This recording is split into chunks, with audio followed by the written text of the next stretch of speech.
This is AJ Wachtel. Welcome to my podcast, Wachtelligence, where I discuss with my guests the past, present, and future of the local and national music scene with a focus on Boston and New England. Today's episode, Cha-Chi Loprete, a day in the life of WBCN and WZLX's distinguished DJ, is about the legendary life and career of one of the most recognizable names and voices on the air at local radio stations for the past 4 decades. Born and raised in Cambridge, Massachusetts, Larry Loprete knew from an early age that his future happiness included an involvement in the music industry. In 1981, after writing a letter to WBCN DJ Charles Laquadera pleading his case, Loprete fulfilled what he once described as his, quote, ultimate dream, and was invited by Laquadera to become a listener line volunteer at 104.1 WBCN, the Rock of Boston. Soon after, this super self-starter became the station's assistant PD program director, and by the mid-'80s had on-air shifts as host of the new program, Get Back to the Beatles. By 2001, he was the marketing director of WBCN and WZLX, and in 2005, 19 years ago, Loprete had his first Breakfast with the Beatles show on 100.7 FM WZLX. He has met Paul and Ringo and also became a close confidant and advisor to the last of the greatest generation's crooners, Tony, I Left My Heart in San Francisco, Bennett, who just passed away last summer in his 90s. Cha-Chi Loprete has witnessed the greatness and the demise of Boston radio from the front lines, and I can't wait to hear his great stories and what he's up to today. Welcome to Wachtelligence, Cha-Chi. A pleasure, AJ. It is an honor to be with you. You and I go back those 4 decades. Beat Magazine, my favorite. I was in it many times. You, a legendary in Boston. You probably saw more bands than anyone that walks this Boston area. So when you asked me to be on and seeing who you've had on in the past, I've been following your podcast. Again, it's a pleasure to be with you. So thanks for the invitation. It's my pleasure. You deserve to be on this. You're one of the great ones. You're a lifer, man. You were born and raised in Cambridge. Where in Cambridge? I was born at St. E's in Boston, in Brighton, and then grew up in Cambridge near Fresh Pond, near the near Mount Auburn Street Star Market, across the street from the Mount Auburn Cemetery. So I grew up just a block or two away from there, and it was a big moment in my life as a young kid, seeing the Beatles on the Ed Sullivan Show in Cambridge, February 9th, 1964, and that kind of like started it all for me. I remember watching with my parents and sister on black and white Zenith, and John had said under him in graphics, "Sorry, girl, he's married." That's right. Now, what did your parents say to you? Don't you dare turn into those guys. Hey, I Want to Hold Your Hand was the first record you ever bought at Harvard Coop in Harvard Square. You played drums and wanted to be Ringo. Did you like Ringo first and then wanted to become a drummer, or were you a drummer first and just dug Ringo? No, I was a Ringo fan first. When I saw them on the Ed Sullivan Show, I was just, taken by how they looked, how they were set up, 3 in front, Ringo in back, and Ringo on the riser, having so much fun banging the drums, and I found that appealing. And although I had 2 older brothers who went on to play guitars, I could never really master that, but I seem to have a little bit of a rhythm, and so I love to play drums, and we still have a drum kit, a Ludwig kit set up in our home here, and a Ringo style kit. And so, yeah, I wanted to be Ringo. But then through the 60s, as I learned more and more about the Beatles, I realized that George Harrison was even more interesting for me. Because, he wasn't a master songwriter like Lennon and McCartney. And so he had to learn how to write songs and live in the shadow of these 2 monstrous songwriters, perhaps the greatest songwriting team ever. And I saw that as something really monumental. And he went on to become a master songwriter himself. And so from about 66 on, George became my favorite Beatle. I did interview George once. It was truly monumental, a moment I will never forget. I got to interview George with Carter Allen, a friend of ours. Carter was on a previous episode of Wachtelligence. Well, you mentioned you played drums in local bands in the 60s and the 70s. Tell me the names of the bands you were in. Now, come on, I cannot even remember some. I don't know. I remember playing out. We played these little bars, but I really don't. And I apologize, AJ. I cannot remember any of those names. But what I was evident from the beginning was I wasn't a very good sustaining drummer, but I loved the Beatles, and I was a huge Beatle fan through the '60s, listening to AM radio everywhere I went, and I dreamt, I want to be a Beatles, or certainly there's already four. There's no more room. And then I used to listen to BZAM and WRKO, and you'd hear the DJs talking to them. And I say, I want to be a disc jockey because maybe I'll get to interview the Beatles. And so, this, AJ, the '70s came around, and then we were introduced to the FM dial, and it was amazing. What local bands, when you were growing up in Cambridge and all this was happening at the time on the American scene, what local bands were you into? Well, I was into the local music scene happened for me when I started at BCN, because prior to that, I was pretty much, my first job was the Cambridge Public Library, so I was always reading, and so it wasn't so much going to see local bands, or my memory is kind of curbed on that. But I will tell you, the guys that I love today are the same guys I listened to back then. Willie Loco, all of those legendary guys, all the guys, and I'm going blank right now, but certainly, gee whiz, AJ. Who are some of the bands you've had on? Because I love them. I've worked with all of them. Shake the Faith. I mean, we did all those lunchtime shows at BCN. Right. So we'll talk about those. Yeah. So those were the guys. Prior to that, I was pretty much just studying the Beatles. I would take the bus to Harvard Square and go to Out of Town News, pick up all the European magazines and newspapers, Melody Maker, the Daily Mail. Certainly they were a little behind, but that's where I got all the information on what was going on with the Beatles. I was studying the Beatles all the time. And so I acquired a collection. I know our listeners can't see it, but we can see each other. Yeah. I've kept my collection all these years ago. Still to this day. And so I was always reading about the Beatles, and I was reading about how to be a DJ. Well, you decided really early on you wanted to be a DJ in Boston and meet the Beatles, right? That is correct. I decided. And you've done both. Yeah. And and so in the '70s, I graduated high school, got a job at Polaroid, and you remember. At Polaroid, right? You got a job at Polaroid, AJ. Well, wait before you talk that, because that's a good lead into what I want to go into now. In 1981, you wrote a letter to WBCN DJ Charles Laquadera saying you were tired of working at Polaroid, and you described your dream to him was to, quote, come to work at WBCN. That is true. Shortly after that, you got a call from the station offering you a volunteer position on the WBCN listener line.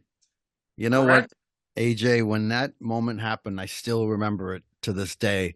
So the early '70s, I was in high school at Ringe Tech in Cambridge, taking a college course at a tech school, and then graduated high school, and I got a job at Polaroid in 1976. And you remember, AJ, back then, if you got a job at Polaroid, you were set for life. Right? Yeah. You had a great job. They paid you a lot of money. You probably get a great pension and stock. And Charles, what do you think if Charles hadn't written you back? Where do you think you'd be at Polaroid today? Well, Polaroid isn't here. It became a penny stock. So I made the right call. So in 1981, I'm sitting at my desk at Polaroid in Waltham, and I wrote a letter to Charles because I got turned on to the FM dial in the '70s, and then I became aware of WBCN.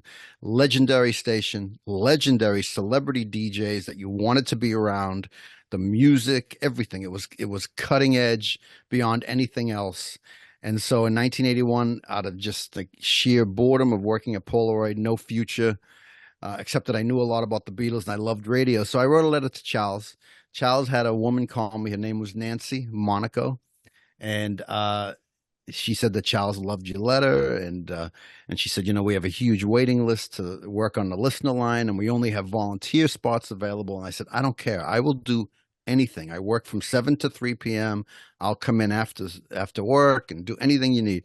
She said, okay, why don't you come in this Saturday night? And so I started on that following Saturday, stayed from 7 p.m. to 7 a.m. And you showed up on your first day of work wearing a suit, right? I did. I did. I wanted to be accepted. And so who the first DJ I worked for there that working that night was Carla Nolan, the first wife of Henry Santoro. And so she invited me into the studio where I helped get her records, and that was the beginning of it for me in 81. And then for that year, I was there every day as much as I could, hours at a time for free. Tank hired me to drive the van first, making $1.50 an hour. I would sweep the floors. I remember going to Kenmore Square to get McDonald's for the DJs. And so in 1982, in November, there was an opening in promotions, and everybody kept saying, you got to, to David Bieber, there's this kid, Larry Loprete. And I had befriended Bieber at that time too, and he just saw my dedication. And so I was blessed, and I was hired in November of 1982, and I stayed until it became Sports Hub, and I stayed there for another 10 years when it was Sports Hub, and I also worked at ZLX and had my Beatles show at BCN. I want to tell you, I spoke to Charles and I talked to him about the letter, and he sent me back a quote about his remembrance of that situation. Charles Laquadere says for me to tell you, Laura had bigger boobs, but I picked you anyway. Well, here's the deal with that, and I'm glad he reminds me of this. See, just these little things trigger memory. Sometimes I can't remember, but yes, there were two camps when it came down to filling the position under David Bieber. One was me, and Tank was, promoting me, and various staffers at the radio station saying to Bieber, you should talk to this kid. But then Charles was like, you should hire Laura Grover. Laura Grover worked for Oedipus and Tony Berardini's. She was an assistant to them. And so Charles really pushed for Laura.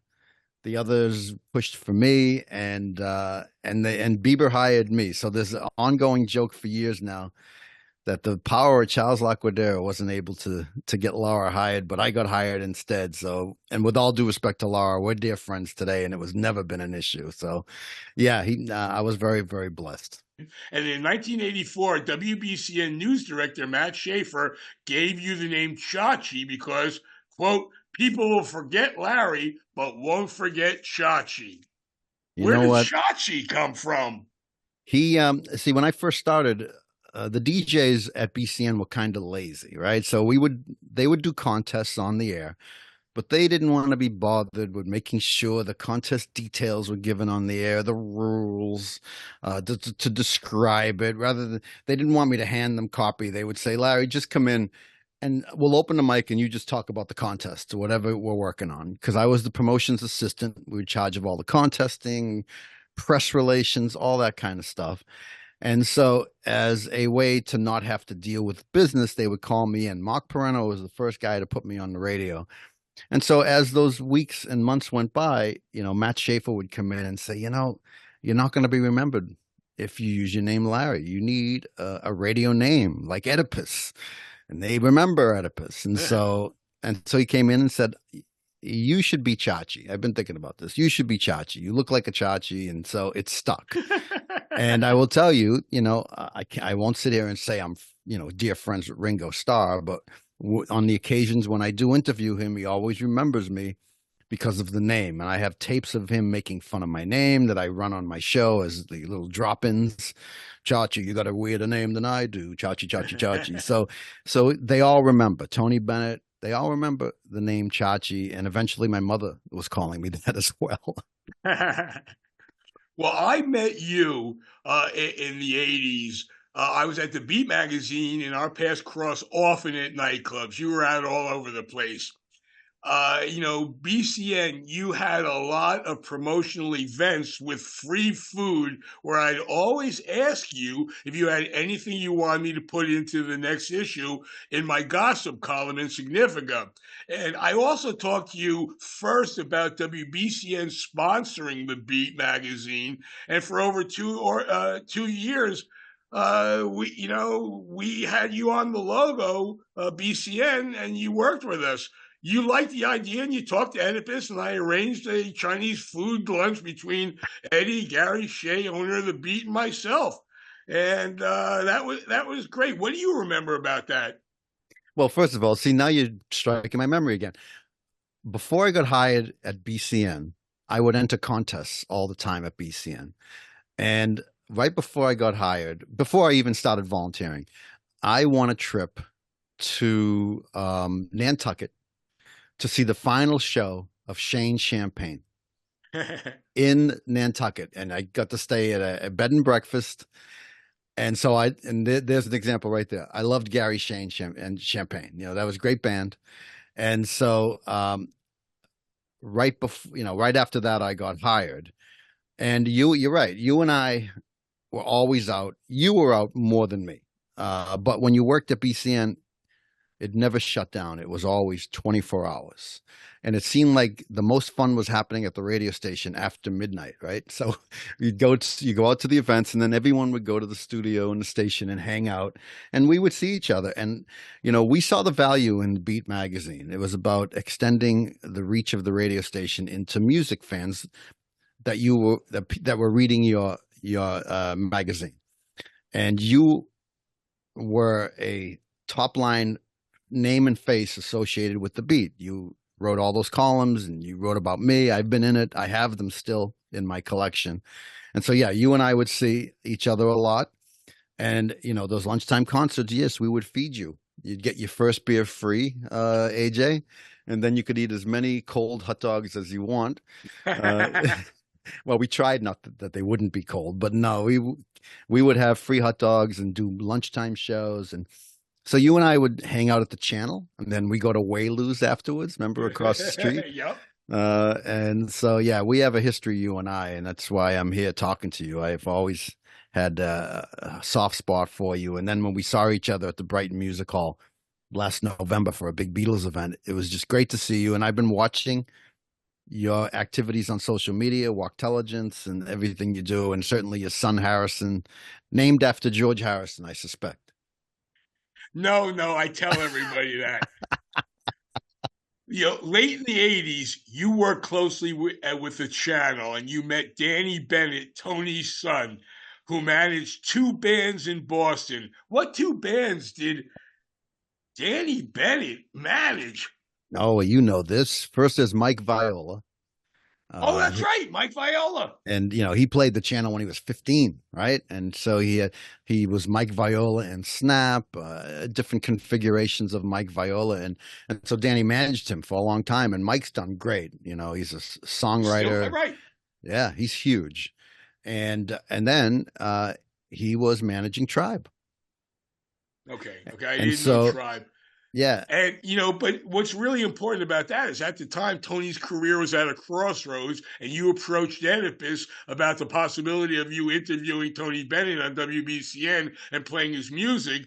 And this began the resurgence of Tony Bennett's career. His albums began selling to a new, younger audience because other stations took your lead. That's really fucking impressive, man.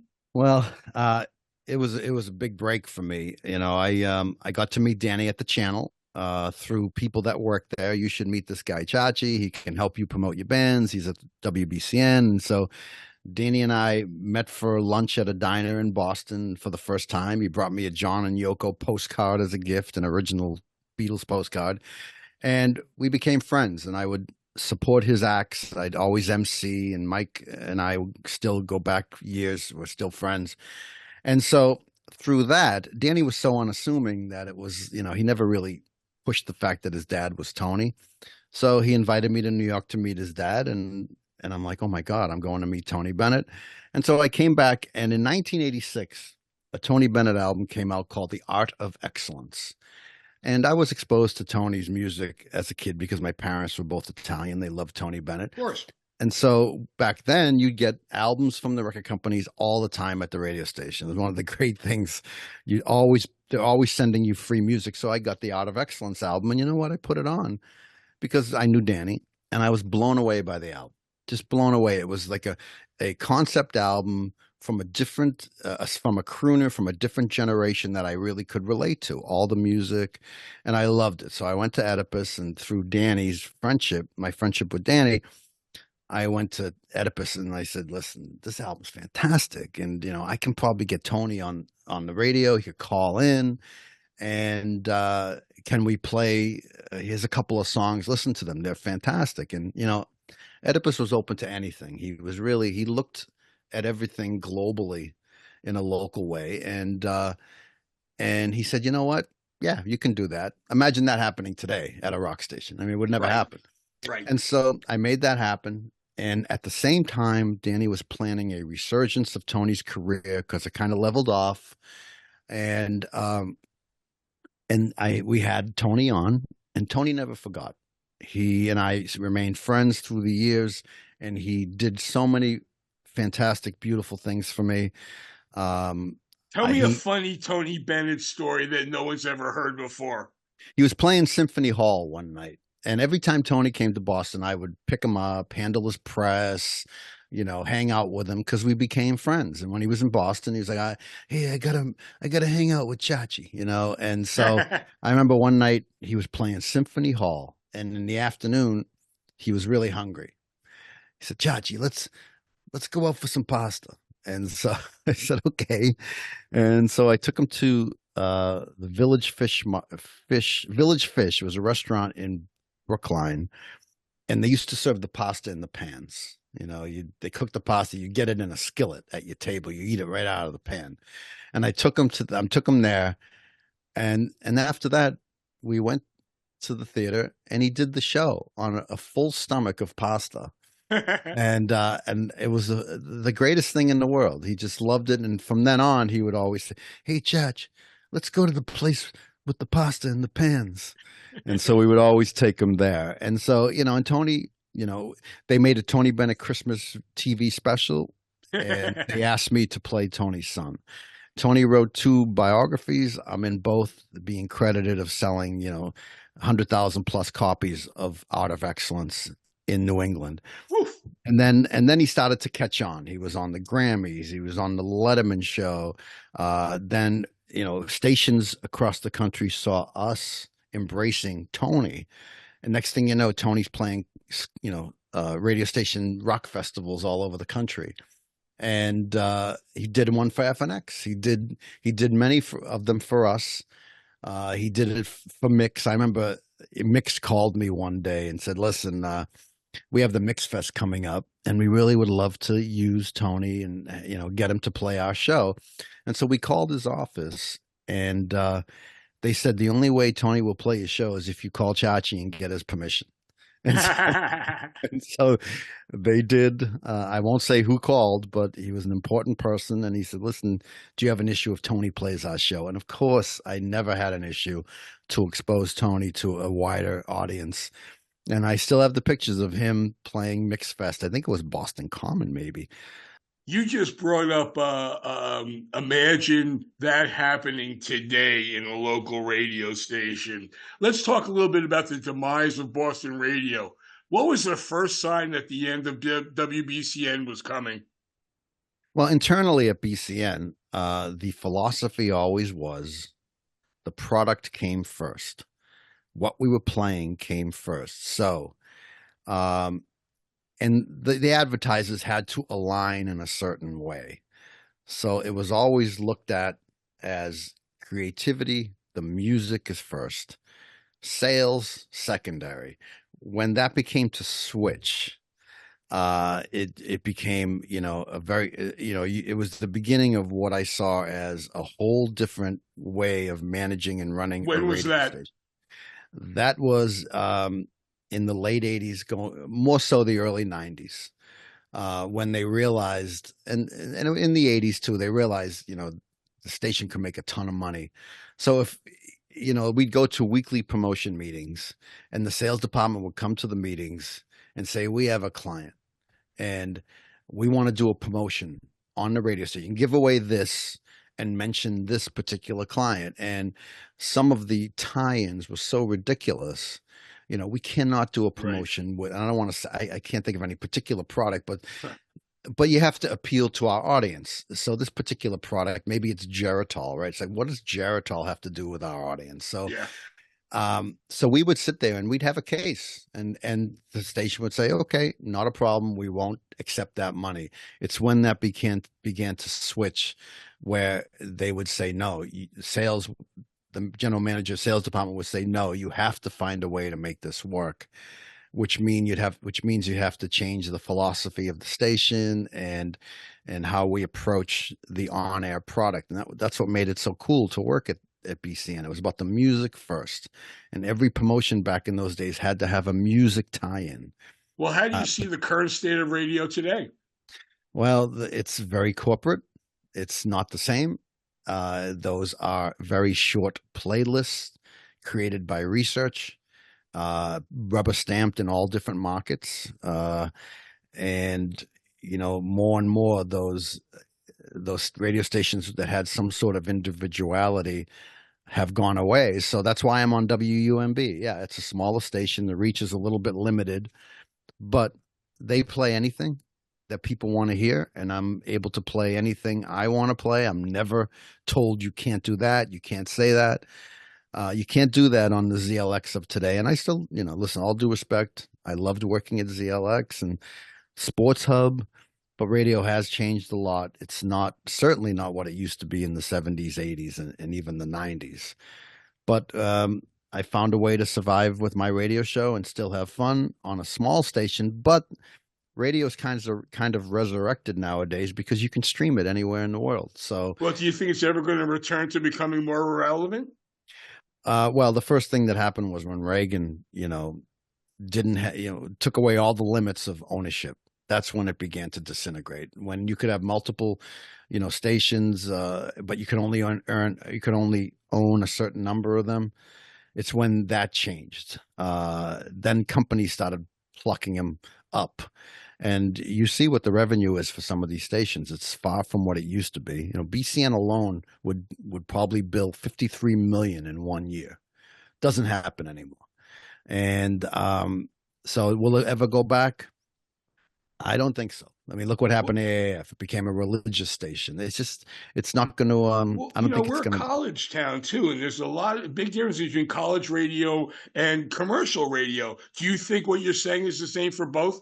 no, I think college radio still has a lot of value, and those are great products. That's why I'm on UMB, Right. ZBC, and Bradley J has a show on ZBC. So college stations, I think they're doing a good job. The corporate stations of the world have a lot to be desired nowadays, and you can't talk about things, and can only talk for X amount of time, and Right. you got to get that AC/DC song in. With all due respect to AC/DC. Hey, tell me a couple of bands from Boston that you thought would become bigger but never did. Well, and I love these guys, and the Stompers I've always loved. The Tribe, you know, um, Private Lightning. I mean, there's so many of them. The Atlantics and O Positive, right? I mean, these are all bands that had major label deals. Um, New Man. Fahrenheit. There's a lot of them, AJ, and you just never know when lightning will strike. What's a web address people can check out what you're up to? Fantastic. Well, thank you. I have my show website, Breakfast with the Beatles, Cha-Chi, CHACHI, .com. CometogetherProductions.com, which is my Beatles stage show element. And then you can hear my show at WUMB.org in Boston on Saturday mornings, and on Sundays at seacoastoldies.com in New Hampshire and Maine. But we're heard all over the world. AJ, you know this, having a podcast like yours. I get emails from people in Portugal that listen regularly, Australia, Chile, London. And that's the beauty of radio today, Cool. that you can stream it anywhere you are. Let's get back to you and the Beatles. In 2005, you hosted Breakfast with the Beatles on WZLX. How is the show different 19 years later? Well, there's a lot more material that I didn't have back then. Nowadays, back then, I used to go out and buy bootleg albums to get those, songs that were unavailable, the outtakes, all those Beatle outtakes. I have them on all these bootlegs that I bought for years, strawberries, and so through those years, I just accumulated all that stuff. But then Apple started releasing that stuff, so they to kind of thwart all the sales of badly recorded bootlegs, and so that changed. They put out remastered versions of outtakes, on their Cool. BBC CDs, and so there's a lot more material available than what there was 20 years ago. I have another quote from a mutual friend of ours, Charles Rosenay from Liverpool Productions, where he takes Beatles fans to Liverpool and the Cavern Club each year. He used to be the publisher of the major Fab Four fanzine Good Day Sunshine, and he wrote the liner notes to my 1988 the double white compilation album, Boston Does the Beatles. Here's what he says about you, and you're smiling. God. Cha-Chi is my clone. He is Boston Beatle version of me. We've been friends since day one, and we've both positioned our existence and lifestyles and our professional professions around the Beatles in every way possible. We've been in touch for many years, and he once made me smile when he showed me letters I had written him 40 years ago when he was at WBCN and I was with Good Day Sunshine. Are you two ever going to do something together and go on the road? We've been talking about that for years. Charles Rosenay is very dear to me, and yeah, we had parallel lives going on. Taken by the Beatles at a young age, and many people, the same things have happened. Their careers were dictated by the experience and the love of the Beatles, and so Charles and I go back, and I do indeed have all of those Good Day Sunshine magazines. I kept all of the love letters that Charles and I would exchange. I still have them all, and I say love letters loosely. But we always talked business because I had a Beatles show back then, so I would promote his magazine, and yeah, he does trips to Abbey Road. We've talked about trying to do something together for many years. Still haven't, You but should. yes, It's we obvious. definitely. Yes, he's a great man. He's been on my show many times. We're I dear mean, you friends. two are probably the two most knowledgeable Beatles people alive on the planet today. Yeah, and with his reach in Connecticut and mine in Boston, we cover all of New England if we teamed up and did something. But I will tell you, I've done shows where I've invited Charles to set up a table, sell his books, and be a Right. part of the show. So we've done those kinds of things to do something together in a real formal way, selling tickets. We haven't done that quite yet. I hope to do it soon, but he what he's done, I've always admired. To be able, if for people who are listening, the Good Day Sunshine magazine was not a pamphlet. I mean, you know how this is, AJ. You have to fill it up with a lot of great material content that people are interested in, and his wasn't 5 pages. His was in depth every month, Right. and it was a lot of work, and I Hey, it was admired an his honor. work. It was an honor for me to ask him. He was Mickey O's friend, and I asked him. My project was Boston Does the Beatles in 1988, the double white album. I asked him. I didn't really even know him. I just knew him from Good Day Sunshine, and I asked him to write the liner notes. He jumped on it, and I've never forgotten that he helped me out in my first product. And that's what's great about Charles. He's a yes man. He will always help out when he can, especially if it's Beatles related.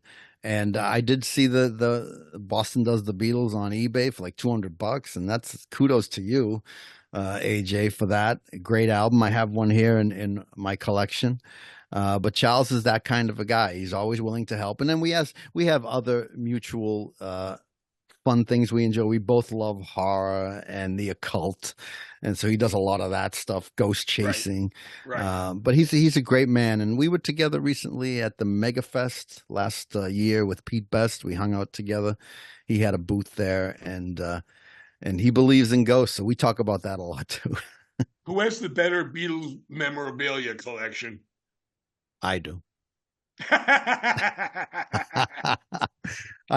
Through my meeting of all of the Beatles, I have a Newsweek magazine dated February 24th, and I know people can't see it, but I can pull it up.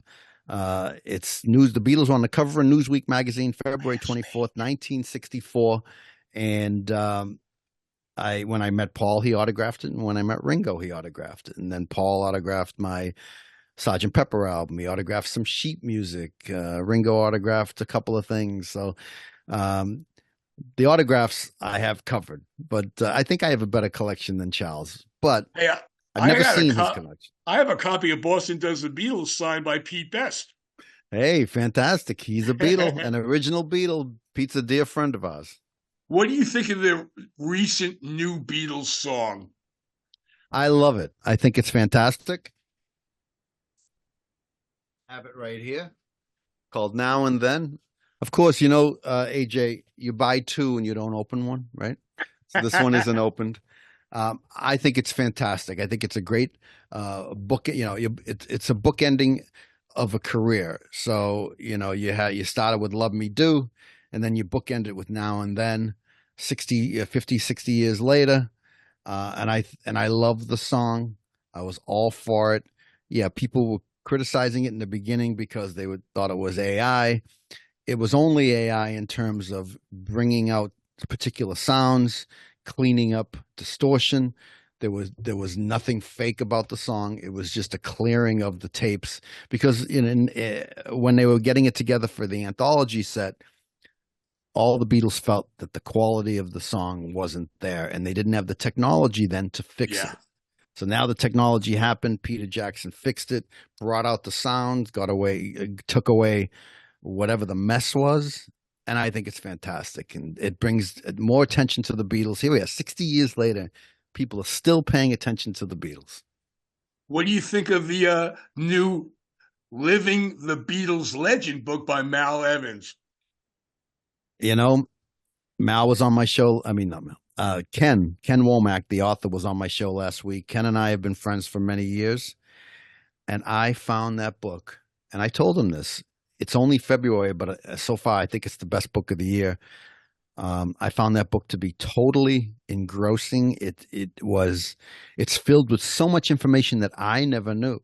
And here we again, 60 years later, there's still things out there about the Beatles that people don't know.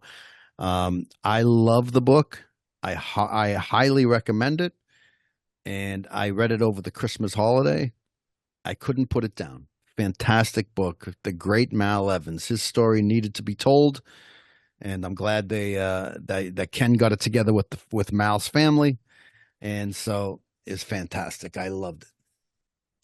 You've interviewed Paul, George, and Ringo a few times. Barry Tashian from the Remains in the 1966 tour said to me his favorite Beatle was George. And I bring this up because you said in the beginning of this episode that you liked Ringo at first, but you turned into a big George fan. Yeah, Barry Tashian, a great man, local guy. Yeah, he's been on my show several times. I have his book here, Ticket to Ride, about this 1966 tour. Told many great stories of his interactions with the Beatles. And we love Barry Tashian. What a gift that man is. The band that he fronted. It was just Barry and the Remains playing the Rat, and just I'm glad You've he's still also with us. interviewed George Martin, Yoko, Julian Lennon, Cynthia Lennon, Patty Boyd, Layla, and Pete Best. Who was the nicest? Gee whiz. You know what? AJ, when you're a big fan of somebody and you meet them and they turn out to be not so nice to you, it could be very disappointing. I don't Well, know that was how my I would next have. question. Who was the worst? Yeah, I mean, I don't know how I would have reacted if Paul was rude or Ringo didn't care. Um, you know what? I never had a negative issue Good. with any of them. They were all great. Patty, Peter Brown, Peter Asher, all of the people I've met and interviewed in the inner circle of the Beatles. There was never anyone that was rude or aloof or standoffish. They were all very. Cynthia Lennon was just marvelous. What she went through, Right. uh, and her attitude after that. She's just a beautiful woman, and so all of them have been great. I wish I could tell you. Well, I did MC a show at Kowloon once, and the person who was playing was big musician in the '60s, and you would know the band immediately if I told you. And so he was on his own. He was the lead singer of this band. He was on his own. He had a gig at Kowloon, and I was so excited because I was asked if I wanted to MC, and I was so excited because I bought one of their 45s as a kid, and I loved the song, and it meant so much to me, and so I was excited. I said, "Yeah, I want to do that." So I go there, and I have my records, and they were bringing me backstage at Kowloon, and I was going to tell him how much the music meant to me. So I get it back there. Hey, so and so, this is Cha-Chi, and I'm like, pleasure to meet you, and I can't wait to MC. And he stops me. He goes, listen, when you go on stage, you say, my name is, you say your name, hear it, and here he is. You say my name, and that's it. And he walked away. And I was so bummed, so bummed. So I went up there. I did exactly what he said. I didn't elaborate. I didn't say anything but that. Hey, my name is Cha-Chi Loprete, and here he is. And then I sat down, and halfway through, I was so bummed. I made sure I ate first, but then I left halfway through the show because we love Kowloon's Saga Swings. So, Oh, and that was a long time ago, and it's embedded in me. And so there's a bad experience. I haven't had many, luckily, but maybe off there I'll tell you who that person was. But I was so sad and depressed. Breakfast with the Beatles has been called the best Beatle radio show in the USA. That's on WUMB 91.9 FM every Saturday morning from 6 to 8, correct? That is correct. And I just want to note that there are different Breakfast with the Beatles shows around the country. No one owns the name. So there's one in LA, Chicago, New York. So people can get confused. But we call the show New England's Breakfast with the Beatles, and we cover the New England states, but certainly all over the country and the world. And it's interesting because I interviewed a Beatles person just last week that lives in LA, and this is a very notable person. And she said to me, "You know what? I've mentioned your name to so many people around LA, and everybody knows you." I'm like, "You're kidding?" No, they all know this. And they say to me, "You're being interviewed by Chachi? Oh, he is fantastic. We love Chachi's show." So yeah, mine is the New England area. I have that area covered. But yeah, Saturday morning, 6 to 8 on WUMB. Sunday mornings, 10 a.m. to noon on seacoastoldies.com in New Hampshire and Maine. And also And tell me about your podcast. yes, we've been doing a podcast for a long time. It's called Get Back to the Beatles. And I co host it with the Beatles professor at Suffolk University, Mr. David Gallant. He's been teaching the Beatles course at Suffolk for 15, 20 years. If you're a freshman, you can take the course. And I speak at it, once or twice a year. And he's bringing a bunch of students to our show at Come Together. We do a monthly Beatles show at City Winery. And so Get Back to the Beatles has been on for a long time. We've had many guests, including Pete Best, and we talk about different subjects, and we interview. It's mostly an interview show. I love interviewing Beatle people, whether you had a Beatle experience or you worked with the Beatles, or you're an author like Ken Womack's going to be on our podcast next week. So yeah, we've been doing it for a long time, and you can find it on our show website, breakfastwiththebeatleschachi.com, or wherever you hear your favorite podcasts. Hey, you're working on a Beatles documentary right now too, correct? We kind of put that on hold right now because we got so much going on with our stage show. But yes, we're working several different projects. But we started this Beatles residency at City Winery a year ago, September. And it started as a trivia night. That was the idea posed to us by City Winery. My beautiful wife, Stephanie, came up with a great concept to build on that, not just do trivia. And we created Come Together.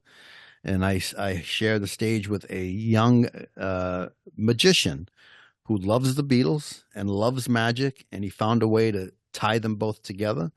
So every month we do a Come Together show, and there's always a secondary title, a different subject, a different show every month. This month is the 60th anniversary of the Ed Sullivan Show. And so we've been there every month since. So we're on our 17th month, and we're booked through December. So every month it's a Sunday lunch brunch event, and we're doing one March 3rd. And we have one, if you're listening after February 11th, you missed it, but we're there every month at City Winery, Boston. Cha-Chi, I'm going to ask you the last question I ask all my guests on my cast, Wachtelligence. What was the first concert you ever attended? My first concert I ever attended was a free show on Cambridge Common with Chicago.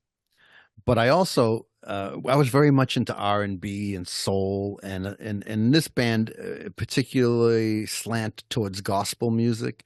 So I remember as a young kid going to a club in Boston. I cannot remember the name, but there was a pool inside the club, and it was predominantly African-American music.